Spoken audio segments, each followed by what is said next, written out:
Now today we will going to start our new chapter in sample paper, that is pair of linear equation and two variables. In first part there is multiple choice question. Let's see. Question number 1 is, if the total depreciation of machinery and equipment in 1 year is rupees 8,000 and then the ratio of the amount of depreciation of machinery and equipment is 1:3, then the rate of depreciation of equipment is।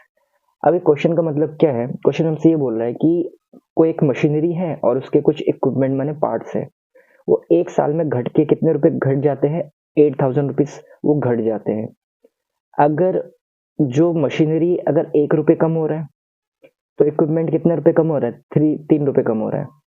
तो हमसे पूछ रहा है कि जो depreciation of equipment यानी equipment का कितने परसेंट, मतलब कितनी जल्दी या कितने धीमे स्पीड से उसमें गिरावट आ रही है पैसों की।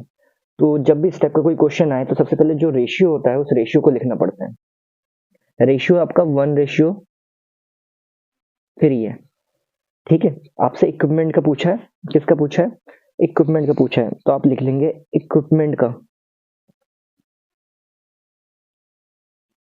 इक्विपमेंट लिखेंगे। अब इक्विपमेंट ये है सेकंड वाला, तो उसको लिखेंगे आप ऊपर और नीचे इन दोनों का सम 4। अब परसेंटेज निकालना है तो परसेंटेज कहाँ से होता है? 100 से होता है। तो 4 से इसको कट करेंगे तो 25 4 जा 100 और 25 3 जा 75%, यानी कि उसमें 75% की गिरावट आई। ऑब्वियसली बात ये है कि टोटल 4 भाग होगा इतना, 25 25 25 25 मिलके हो जाएगा 100। तो ये 3 पार्ट्स था। 3 पार्ट्स का मतलब क्या होता है? 25 3 या 75 और ये हो जाएगा 25%। यानी डिप्रिसिएशन कितने इक्विपमेंट में कितने पार्ट्स कितने परसेंटेज की हुई है? 75% की हुई है। अब बढ़ेंगे हम नेक्स्ट पार्ट की तरफ। नेक्स्ट पार्ट है द नंबर ऑफ, क्वेश्चन लिखा है the number of common solution for the system of linear equation.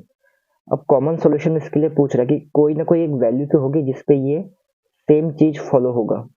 ठीक, तो सबसे पहले आप इस इक्वेशन के जो दोनों लीनियर इक्वेशन गिवन है उसको आप लिख लेते हैं, जो मैंने लिख लिया है। तो अब मैं देख पा रहा हूँ कि फर्स्ट वाले इक्वेशन में जो कांस्टेंट हो इधर है इक्वल टू के, बाद वाले में इक्वल टू के बाहर है। तो हम पहले दोनों को सही करेंगे। कैसे करेंगे? जैसे ये हो गया 5x प्लस 4y, ये प्लस 6 उधर भेज दो तो क्या बन जाएगा? -6। अब इसमें और इसमें क्या कंपैरिजन देख पा रहे हो कि ये 5 का डबल 10 है, 4 का डबल 8 है और 6 का डबल 12 है। तो इस वाले इक्वेशन में अगर मैं 2 से मल्टीप्लाई कर देता हूँ, देख लेना, तो क्या बन जाएगा? 2 5 जा 10x, 2 4 जा 8y और 2 6 जा 12। ठीक है, और बाद वाले इक्वेशन को सेम टू सेम कॉपी कर लो। अब दोनों में एलिमिनेशन लगा देते हैं या ऐड कर देते हैं। तो ये तो प्लस का है तो क्या हो जाएगा? माइनस। ये प्लस का है तो ये माइनस। ये प्लस का है तो क्या बन जाएगा? देखिए ये बन जाएगा माइनस। अब देखो इससे ये कैंसिल आउट हो गया, इससे ये कैंसिल आउट हो गया, तो कोई वेरिएबल तो बचा ही नहीं। इस साइड तो हमारा 0 हो गया, इस साइड हो गया -24, यानी कि 0 पे कोई वेरिएबल का आंसर नहीं आएगा। यानी कि इसका राइट आंसर क्या है? 0, क्योंकि जब भी कोई वेरिएबल नहीं बचता है तो उसका आंसर आ जाता है उस लीनियर इक्वेशन का 0। ठीक है, आई होप आपको ये समझ में आ गया होगा। तो अब देखते हैं थर्ड पार्ट।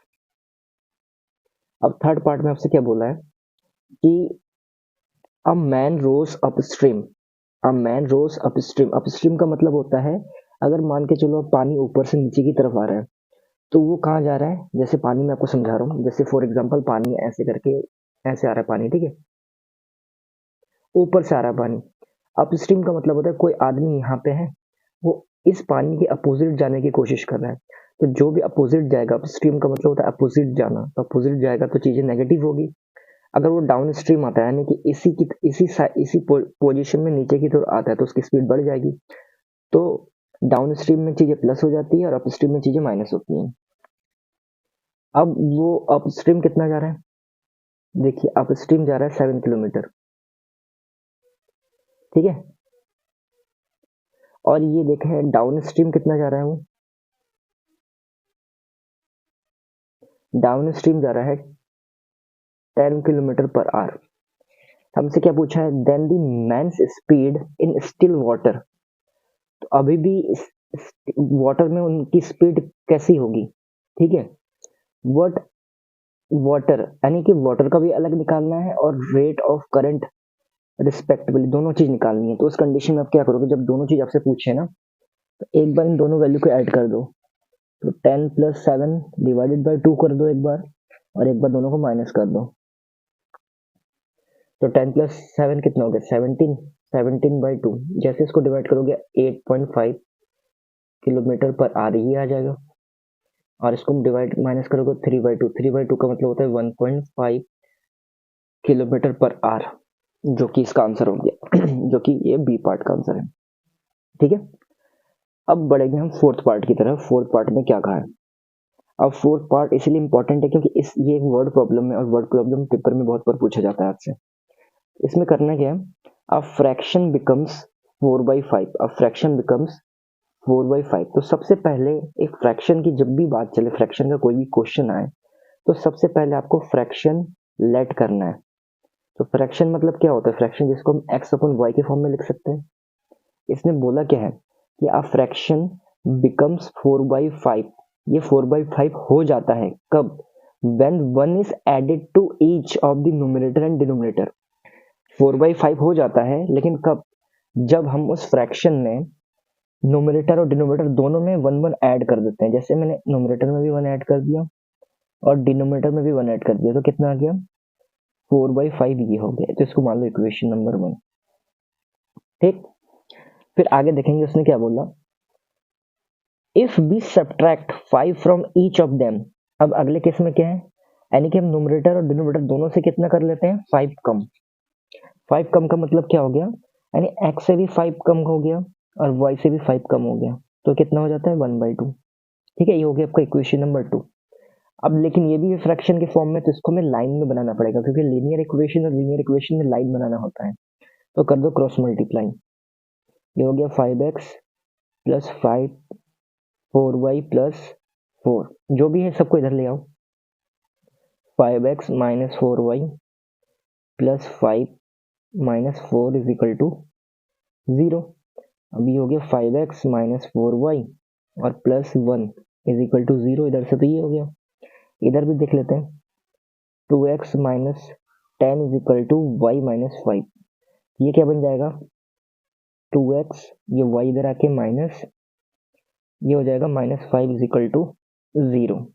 यानी दो इक्वेशन ये बना है। ठीक है, तो हमसे पूछा क्या है, तो हमसे पूछा है, देखिए, then the numerator of the fraction. तो न्यूमरेटर पूछा है, तो न्यूमरेटर यानी कि x पूछा है आपसे, तो पहले इन दोनों इक्वेशन को सॉल्व करना पड़ेगा। सॉल्व कैसे कर सकते हैं, देखिए, हम दोनों इक्वेशन को लिखेंगे। इस वाले इक्वेशन को हम एलिमिनेशन से करेंगे, बाय एलिमिनेशन।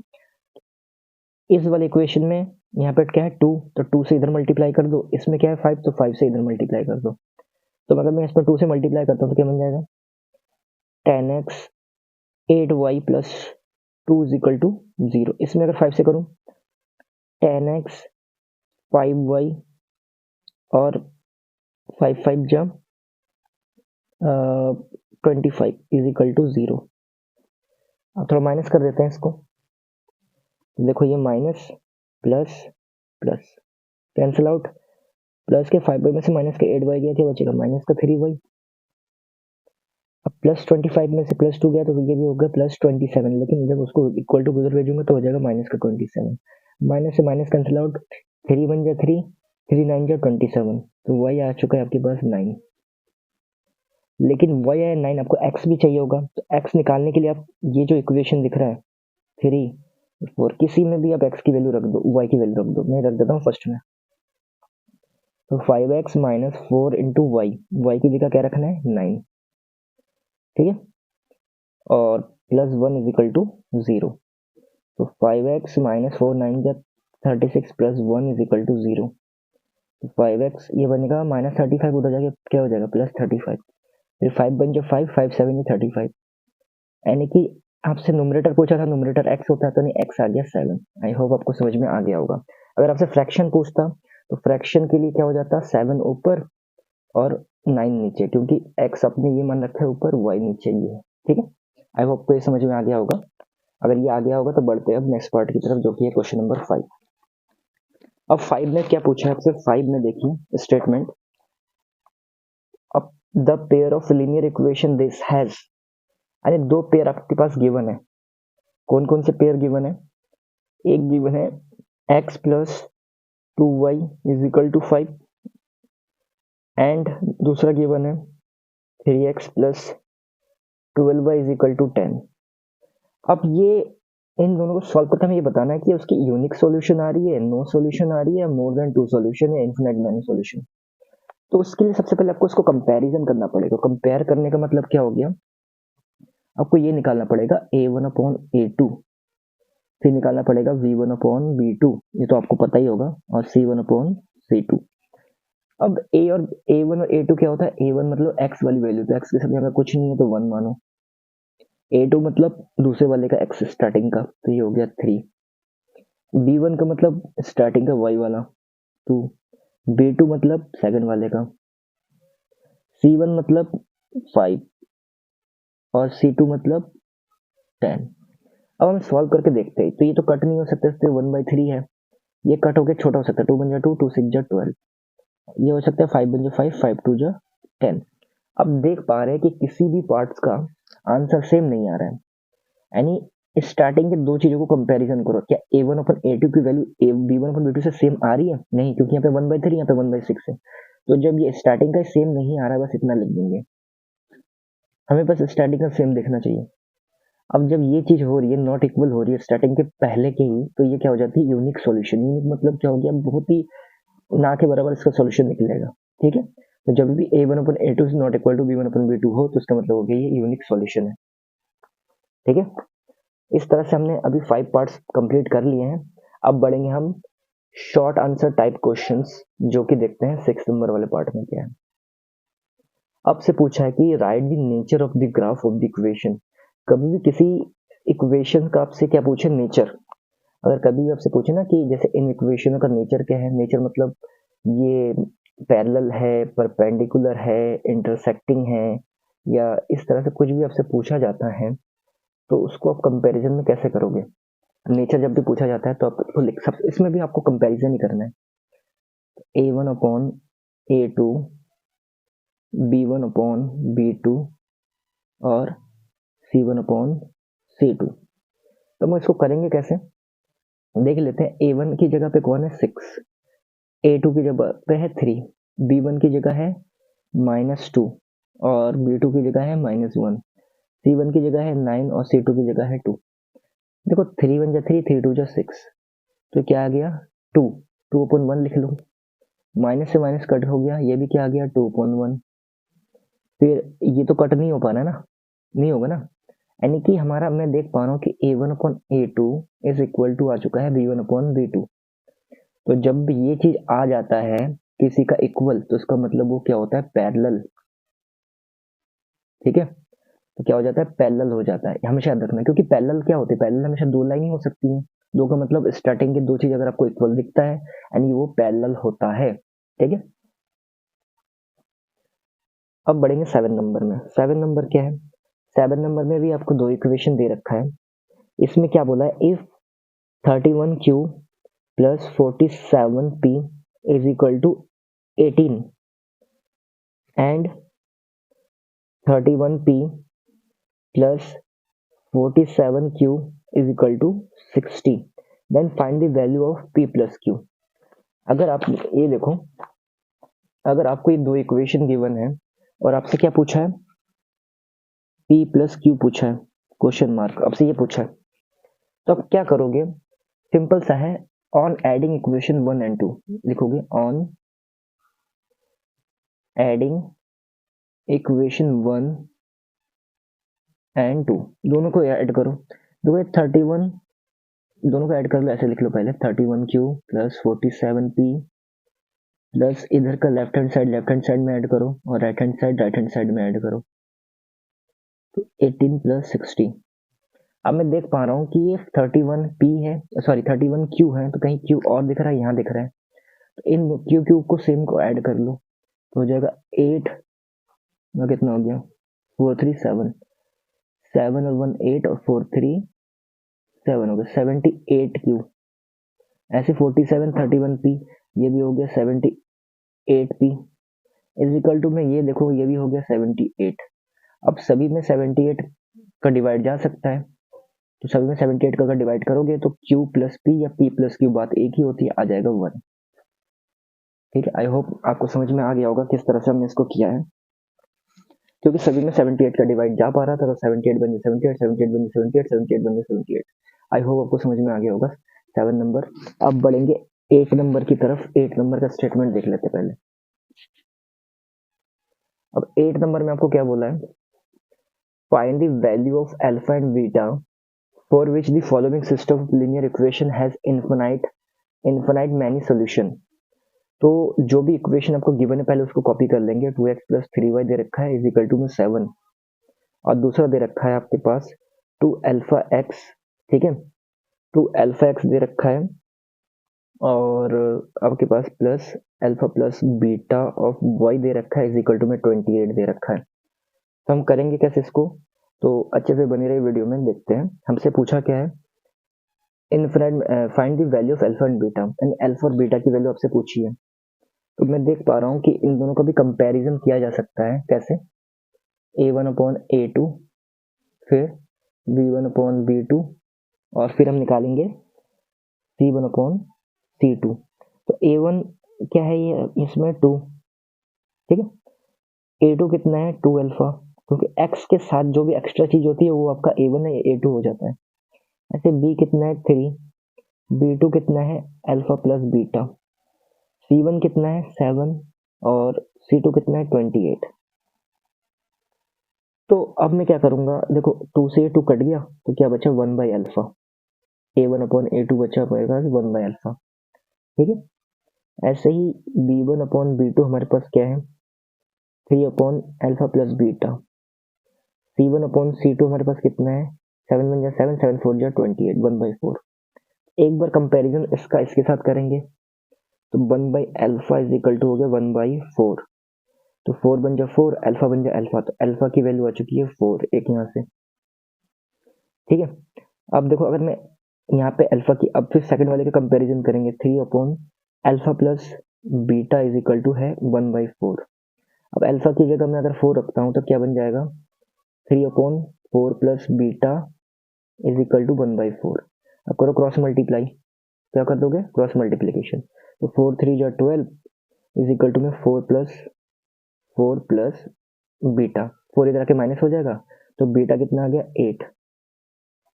इस तरह से हमने अल्फा भी निकाल लिया और हमने बीटा भी निकाल लिया। आई होप ये समझ में आ गया होगा किस तरह से ये करना था। ठीक है ना, अब थोड़ा बढ़ेंगे आगे की ओर। जो आगे का क्वेश्चन है, for all real values of see the pair of equation this and this has a unique solution. Unique solution होता है क्योंकि जैसे आप कंपैरिजन करोगे ना, जैसे 1/5 हो जाएगा, फिर 2/5 हो जाएगा, तो जब स्टार्टिंग वाले ही a1 upon a2 b1 upon b2 के इक्वल हो जा रहा है, इसका मतलब ये यूनिक सॉल्यूशन है, इसका मतलब ये हो जाएगा ट्रू। ठीक है, अब बढ़ेंगे सबसे इंपॉर्टेंट क्वेश्चन जो इसका है, क्वेश्चन नंबर ये 10 नंबर। 10 नंबर में थोड़ा सा हमें वर्ड प्रॉब्लम गिवन है। वर्ड प्रॉब्लम क्या है कि हमारे पास 7 ऑडियो कैसेट है। देखिए दो टॉपिक है हमारे पास, 7 ऑडियो कैसेट है और 3 वीडियो कैसेट है, अलग अलग चीजें हैं। तो सबसे पहले आप लेट करोगे, लेट ऑडियो कैसेट। ठीक है, audio cassette is equal to x, और क्या एलिमिनेशन लगाया है सब्ट्रैक्शन लगाया होगा, तो इस तरह से आप इसको कर सकते हो। ठीक है, अब बढ़ेंगे एक लास्ट क्वेश्चन की तरफ जो कि है ये फिगर वाला। फिगर नंबर है 11 नंबर। अब इस 11 वाले को हम कैसे करेंगे थोड़ा देखते रहिए। इसमें कहा है इन अ गिवन फिगर ABCD, देखो एक आपको ये फिगर दिख रहा है रेक्टेंगल का, find the value of X Y. तो मुझे पता है कि अगर रेक्टेंगल की प्रॉपर्टी सबको पता होनी चाहिए कि रेक्टेंगल की प्रॉपर्टी क्या होती है कि इसकी अपोजिट साइड्स क्या होती है इक्वल होती है। अपोजिट साइड्स क्या होती है इसकी इक्वल होती है। तो अगर अपोजिट साइड्स इक्वल है तो इसका कंपैरिजन मैं इसके साथ कर सकता हूँ, ऐसी इसका इस कंपैरिजन में इसके साथ कर सकता हूँ, हो सकता कंपैरिजन। अब देखो एलिमिनेशन लगा दो, बाय एलिमिनेशन मेथड इस 3 की मल्टीप्लाई इधर कर दो तो क्या बन जाएगा 3x plus 9y is equal to 33 जा 39। यहाँ पे तो 1x के साथ 1 की मल्टीप्लाई करोगे तो कोई चेंजेस नहीं आएगा, तो क्या बन जाएगा ये 3x plus y is equal to कितना बन जाएगा ये 7 ही रहेगा, ठीक है। अब ये हो गया माइनस माइनस, ये माइनस, ये कैंसिल आउट हो गया। आप 9y में से अगर सिंगल y चला गया तो कितना बचेगा 8y, और 37 में से अगर 9 चला गया तो कितना बचता है 32। 8 4 जा 32, तो y आ चुका है 4। जैसे आ चुका है y 4, अब y की वैल्यू किस कहीं पे भी रख दो। जैसे मैंने अगर यहाँ पे y की वैल्यू रखता हूँ या किसी भी इक्वेशन में रखता हूँ, जैसे मैं यहाँ पे रखता हूँ, तो क्या बन जाएगा 3x plus 4 is equal to 7। तो 3x is equal to 7 minus 4 कितना हो जाएगा 3, x इज इक्वल टू 3, 3 बन जा 3। इस तरह से x और y दोनों आ चुका है, ठीक है। अब बढ़ेंगे नेक्स्ट की पार्ट की तरफ। अब हम करेंगे शॉर्ट आंसर टाइप क्वेश्चन, जो कि इसका जो क्वेश्चन नंबर 12 होगा। देखो 12 नंबर के स्टेटमेंट समझते हैं। इसमें हमसे ये कहा है a leading library has a fixed charge, a leading library has a fixed charge for the first 3 days, ठीक है, and additional charge for each day thereafter and Sarita paid ₹27 for a book kept for 7 days। यानी एक हफ्ते की बात चल रही है। तो एक हफ्ते में 7 दिन होता है, तो 7 में पहले 3 दिन का जो चार्ज लगेगा वो फिक्स है, ठीक है। तो सबसे पहले आप लिख लोगे कि जो फिक्स चार्ज है, और देखो इसमें 2 टॉपिक है मेन, क्या क्या है, एक फिक्स चार्ज है तो उसको x रुपीस मान लो, और एक है एडिशनल चार्ज। 2 टॉपिक ही तो मैंने इसमें, एक फिक्स चार्ज और एक एडिशनल चार्ज। तो फिक्स चार्ज को आप x मान लो और एडिशनल चार्ज को आप y रुपीस मान लो। जैसे लिखूंगा ना, जैसे फिक्स चार्ज को मैंने x मान लिया और एडिशनल चार्ज को y मान लिया। अब उसका स्टेटमेंट क्या है कि he has a fix charge for the first 3 days। तो पहले 3 दिन के लिए एक फिक्स चार्ज है, तो फिक्स चार्ज है और फिक्स चार्ज को हमने x से दिखा रखा है, तो यहाँ पे पहले x लिख दो। लेकिन अब हफ्ते में कितने दिन होते हैं total, Monday, Tuesday, Wednesday, Thursday, Friday, Saturday और संडे, ठीक है।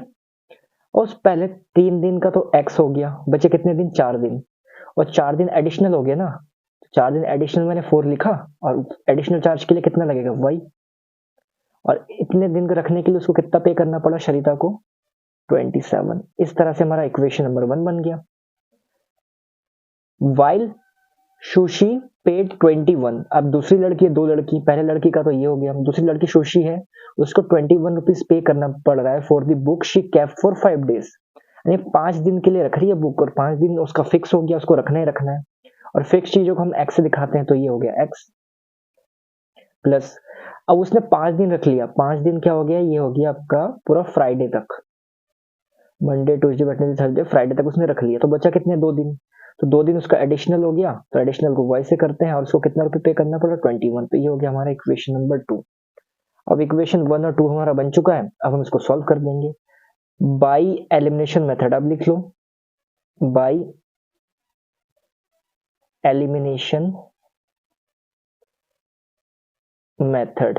एलिमिनेशन मेथड से हम देख सकते हैं, अगर मैं इसको दोबारा लिख लूँ x plus 4y is equal to 27, और एक मैं लिख सकता हूँ x plus 2y is equal to 21।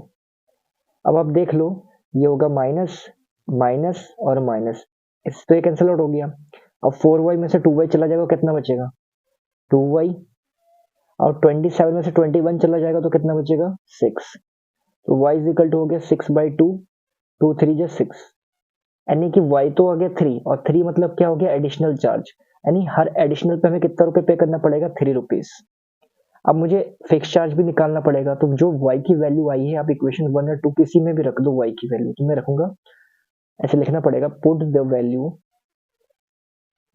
Value of y in equation number first में रख रहा हूँ। फर्स्ट में क्या है x प्लस 4y, यानी 4 इंटू वाई की जगह हो गया 3 is equal to 27। Again x as it is, 4 3 जा 12, और प्लस का जो उधर जाके क्या हो जाएगा माइनस, तो 27 माइनस 12।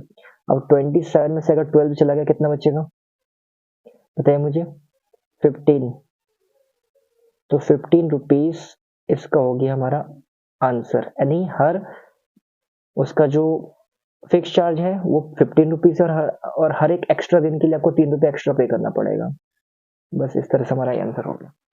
अब बढ़ेंगे हम नेक्स्ट क्वेश्चन की तरफ। नेक्स्ट क्वेश्चन क्या है, solve the following system of equation for x and y by using elimination method. अब एलिमिनेशन मेथड तो आपको सबको पता ही होगा। उससे पहले जो इक्वेशन में वैल्यू है उसको लिख लेते हैं। 0.4x plus 0.3y is equal to क्या लिखा है 1.7, ठीक है। दूसरा क्या लिखा है 0.7x minus 0.2y is equal to 0.8। अब आप इसको देख सकते हैं, दोनों चीज को अच्छे से देख सकते हैं। अब मुझे पता है कि दोनों के दोनों डेसिमल में है, तो डेसिमल की मल्टीप्लाई हमें करने में थोड़ी दिक्कत होती है, तो हम इसके डेसिमल को हटाएंगे। कैसे हटाएंगे, तो एक नंबर के बाद डेसिमल है तो इसका मतलब हमें 10 से मल्टीप्लाई करेंगे, ठीक है, दोनों इक्वेशन में। अगर यहाँ पे 2 नंबर के बाद डेसिमल होता तो 100 से करते हैं, 3 के बाद होता तो 1000 से करते हैं। On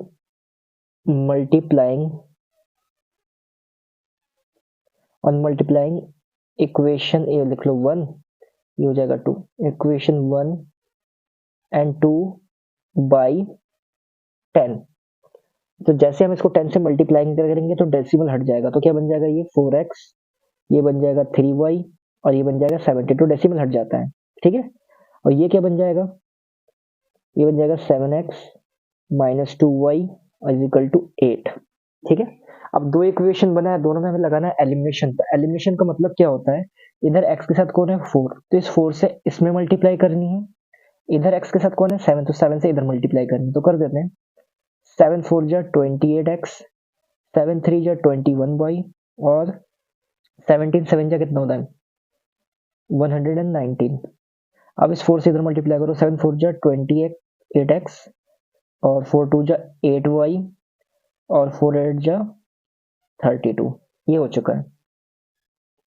the ratio of incomes of 2 person, तो दो लोग हैं तो एक को मान लेते हैं ए, एक को मान लेते हैं बी, ठीक है।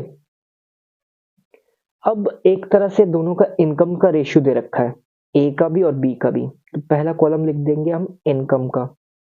दूसरा क्या लिखा है एक्सपेंडिचर, एक्सपेंडिचर का मतलब होता है इसका कितना खर्चा उसने कर रखा है, ठीक है। तो अब मुझे ये बता दो, इसने जो ratio of incomes of 2 person है कितना है 9, यानी 9 है पहले। अगर ये 9 रुपए कमा रहा है तो दूसरा कौन सा कितना रुपए कमा रहा है 7 रुपए। और अगर ए 4 रुपए खर्च कर रहा है तो बी कितना कर रहा है 3 रुपए खर्च कर रहा है। If each of them manage to save ₹2000 per month, अगर दोनों कमाई के बाद, अगर कमाई और खर्चे के बाद अगर 2000 रुपए बचा रहे हैं, तो दोनों की हमें क्या निकालने के लिए बोला है, तो दोनों की हमें क्या निकालनी, मंथली इनकम निकालनी। तो हो जाएगा, बहुत ईजी है।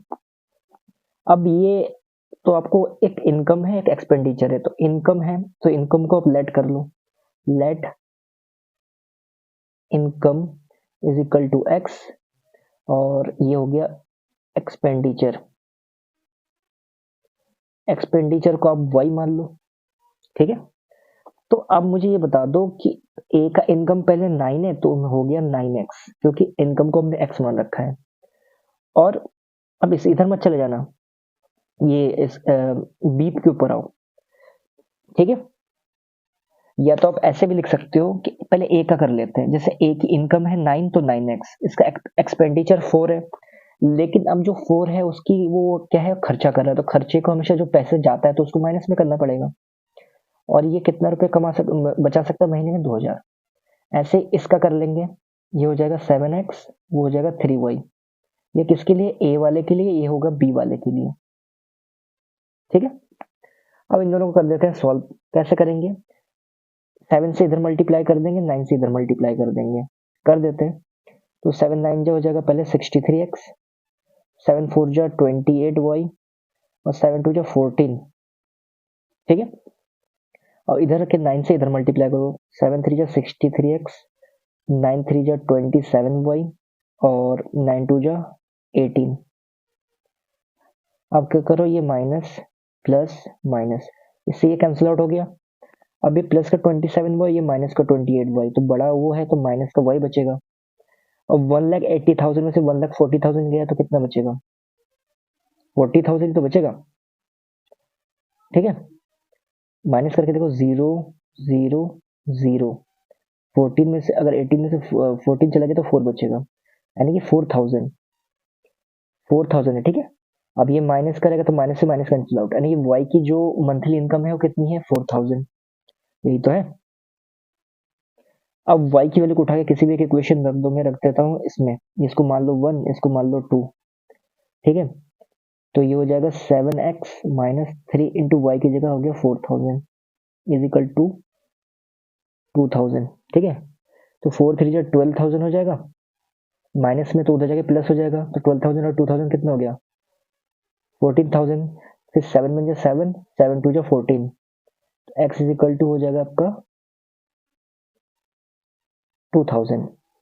एनी x हमारा ये आया है, और एनी इनकम है x और एक्सपेंडिचर है y। तो हमसे उनका मंथली इनकम पूछा था, ठीक है। तो 9 को कर दो, 9 को कर दो x, इनकम को हमने x मान रखा ना, 9 को कर दो, तो a का जो इनकम हो जाएगा 9 2 जा कितना हो जाएगा 18000 रुपीज, 18000 महीने का कमा रहे हैं। b के लिए क्या करना पड़ेगा, ये 7 है और इनकम को हमने x मान रखा, तो 7 2 जा कितना हो जाएगा 14000, यानी ये बी की कमाई होगी। इस तरह से हमारा ये आंसर हो गया। आई होप आपको समझ में आ गया होगा। तो बढ़ेंगे हम अब नेक्स्ट क्वेश्चन की तरफ। नेक्स्ट क्वेश्चन है ये वाला long answer type. Long answer type तो देख लेते हैं कैसे करना है। अब लॉन्ग आंसर में हमें क्या करना है, basically the numerator of a fraction is 4 less. अब ये भी न्यूमरेटर वाला क्वेश्चन है, देख लीजिए ध्यान से।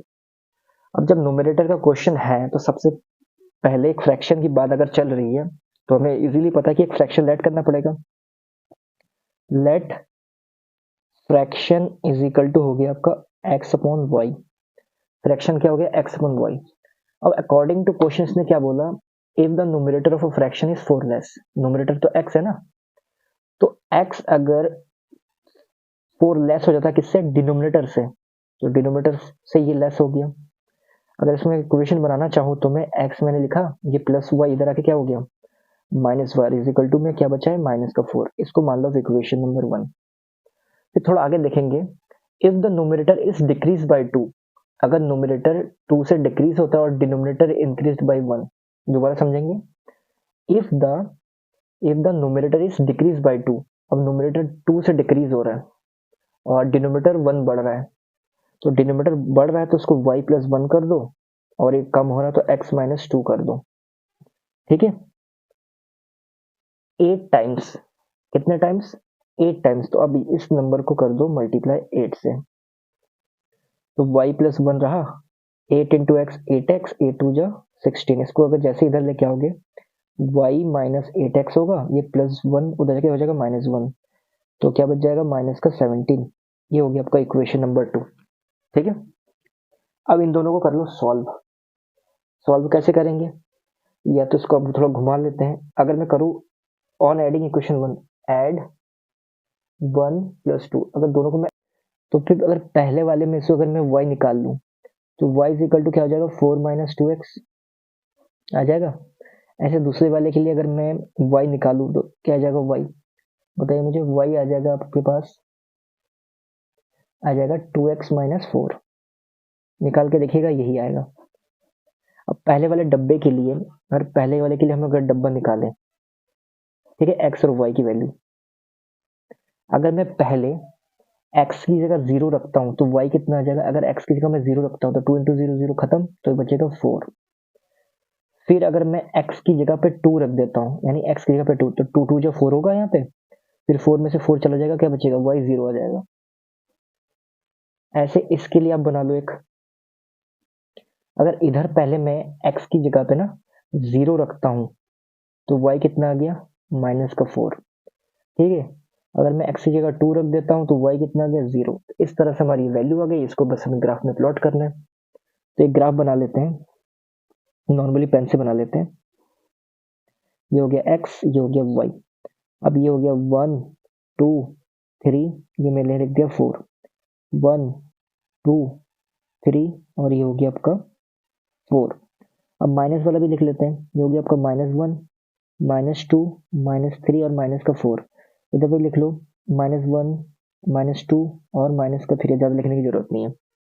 तो पहले वाले में हमें क्या है x0 y4, x0 ये है और y कितना है 4, तो पहला वाला पॉइंट तो यहाँ आएगा 0,4, ठीक है।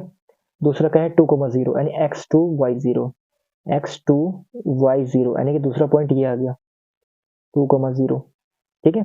अब इन दोनों को क्या करो, आप एक कट कर दो ऐसे करके ना, ठीक है। ऐसे दूसरे वाले इक्वेशन के लिए देखो, x0 y minus four, x0 y minus four कहाँ है, यहाँ पे है, ठीक है। y2 x0 sorry x2 y0, तो ये तो सेम टू सेम है। अब इसको भी कैंसिल आउट कर दो ऐसे करके। आप देख पा रहे हो कि यहाँ पे ये और ये, इसको मान लो a, इसको मान लेते हैं b, ये हो गया c, ये हो गया आपका o, यानी कि a b c का हमें हमसे क्या पूछा है, एरिया पूछा है। तो ये आपको लिखना पड़ेगा, जैसे इसका हमें एरिया निकालना है, ये वाला पोर्शन का, तो area of triangle A B C, अगर मैं पहले इस वाले ट्रायंगल का एरिया निकाल लूं ए ओ बी का, तो उसका डबल तो कर देंगे तो यही आ जाएगा। तो 2 इंटू एरिया ऑफ ट्रायंगल क्या, ए ओ बी, तो ये 2 रहा, ठीक है। और एरिया ऑफ ट्रायंगल ये होता है 1/2 बेस इंटू हाइट, तो बेस इसका कितना है 4 और हाइट हो गया 2, 2 से 2 कैंसिल आउट हो गया, 4 2 जा 8 स्क्वायर यूनिट, ठीक है। इस तरह से हमारा ये आ गया, बेस कितना है 4, इसका 4 ही तो है, क्योंकि 0 से हमारा 4 ही तक ही तो गए हैं, 0 से 4 तक, यानी कि इसका ये बेस है। और हाइट आपका 2 कैसे हुआ, क्योंकि यहाँ से यहाँ तक हमारी हाइट तो 2 ही है ना, यहाँ से 0 से लेकर 2 तक, और यही तो हमारी है 0 से 4 तक, क्या है हमारा बेस ही तो है। इस तरह से आगे